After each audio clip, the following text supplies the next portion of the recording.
आपको पहले ही स्टूडेंट के साथ एक वार्तालाप करना चाहिए था, एक डायलॉग स्टार्ट करना चाहिए था, ताकि लेकिन उसकी जगह पे आप जब स्टूडेंट प्रोटेस्ट कर रहा है पीसफुली, आप उसके ऊपर लाठी बरसा रहे हो, आप पैलेट गन इस्तेमाल कर रहे हो, स्टूडेंट को इंजर्ड कर रहे हो। तो ये सब सरासर मैं समझता हूँ कि सरकार को जो है ना अपनी ये सारी चीजें बंद करना पड़ेगा। ये पहले भी इसी तरह सरकार कर रही थी।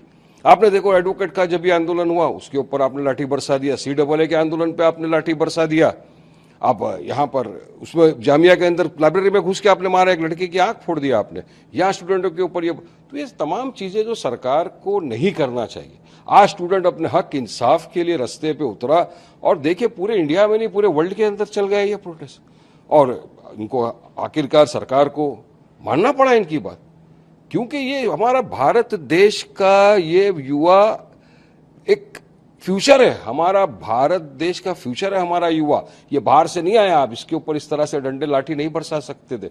आखिरकार सरकार को करना पड़ा। मोदी जी रात को आके 12 बजे वीडियो निकाल के बोल रहे हैं कि हम नया स्ट्रिक्ट कानून बनाएंगे। अरे 2 साल पहले कानून बन चुका था, क्या हुआ फिर भी?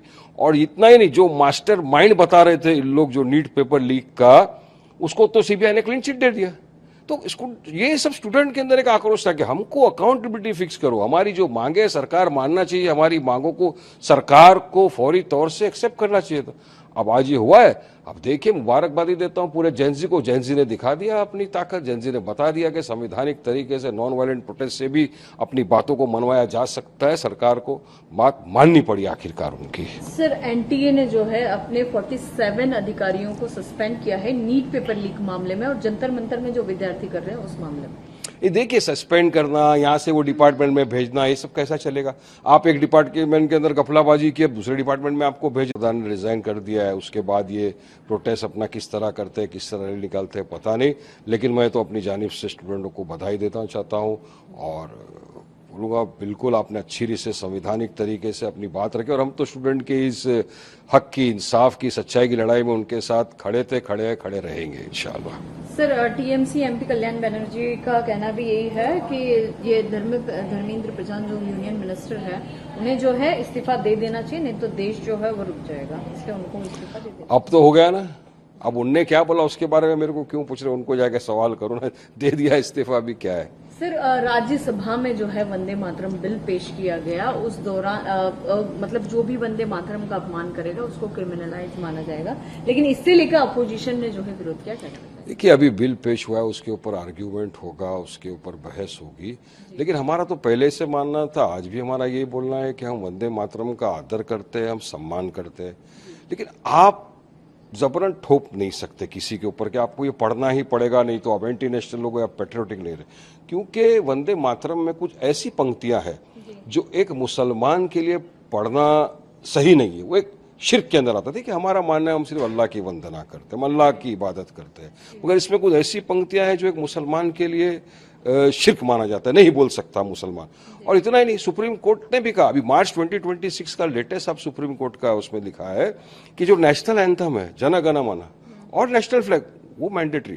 हम तो उसके आदर सम्मान करते ना, जब हमारा जन गण मन पढ़ा जाता है, हम पूरी छाती खोल के, पूरे दिल के साथ, पूरे सम्मान के साथ पढ़ते हैं जन गण मन। हम अपने आप को प्राउड भारतीय मुसलमान फील करते हैं। जो हमारा तिरंगा, जो हमारी आन बान शान है, हमारे दिल में है तिरंगा, हम उसका सम्मान। लेकिन सुप्रीम कोर्ट ने आर्टिकल 51 ऑफ द कॉन्स्टिट्यूशन का भी हवाला दिया, आप इसको मैंडेटरी नहीं कर सकते, नेशनल सॉन्ग है। तो सरकार क्यों फिर नेशनल सॉन्ग को मैंडेटरी करने की बात कर रही है? क्यों इस तरह की बातें करना? जब सुप्रीम कोर्ट की भी आप नहीं मानेंगे तो किसकी मानेंगे? तो हकीकत बात है, अब आप सजा देंगे, ये देंगे, देखते हैं क्या करते हैं। अब जब अभी तो बिल आया है, उसके ऊपर चर्चा होगी, उसके बाद देखेंगे। Leader of opposition MP Rahul Gandhi ji का कहना है धर्मेंद्र प्रधान जो है क्रिमिनल एजुकेशन मिनिस्टर है, और उन्हें जो है निकाल देना चाहिए। अब देखिए, उनकी बात तो आप उन्हीं को पूछो ना, उन्होंने जो इल्जाम लगाया, मेरे को क्यों पूछो? मेरे से मेरी बात पूछो, वारिस पठान का क्या बोलना है। अब मैंने अपनी बात बोल दिया। Student salute, Gen Z salute. Sir, ये कांग्रेस के MP जो है पवन खेरा सर, उनका कहना है कि इट्स नॉट गुड, मतलब जो प्राइम मिनिस्टर नरेंद्र मोदी है, उन्होंने जो है अपना मोरल लीडरशिप जो है वो खो दिया है, इसकी वजह से जो स्टूडेंट्स कर रहे हैं। मोदी जी 12 साल से सत्ता के अंदर बैठे हैं। आज स्टूडेंट देखिए कितने मीम्स बना रहा है, क्या क्या बोल रहा है। तो तमाम चीज जो है मोदी जी को देखना चाहिए कि आपने क्या किया इतने वर्षों में। आपने सिर्फ नफरत फैलाई, आज स्टूडेंट का आक्रोश देखिए पूरे रास्ते के ऊपर है, जन आक्रोश उतर गया उनका, संवैधानिक तरीके से अपनी बात रखवा रहे हैं, क्योंकि अब इतना पानी सर से उतर गया कि कुछ नहीं, करप्ट लोगों को आपने बिठा के रख दिया, जो करप्शन की बुनियाद कर रहे हो, स्टूडेंट के करियर के साथ खिलवाड़ किया जा रहा है हर आए दिन। तो ये स्टूडेंट का आक्रोश देखिए, हर आदमी गालियां बक रहा है, रस्तों के ऊपर छोटे छोटे बच्चे गाली गलौज कर रहे हैं। तो ये तो सब देखना चाहिए ना सरकार को, सरकार की विफलता है, सरकार की नाकामी की वजह से आज ये हालत हो गई भारत देश के हमारे।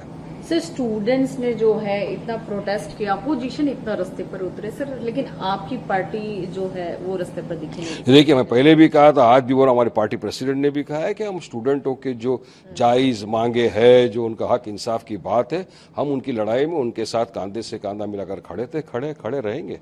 हम तो उनके साथ हैं ना पूरी तरह से।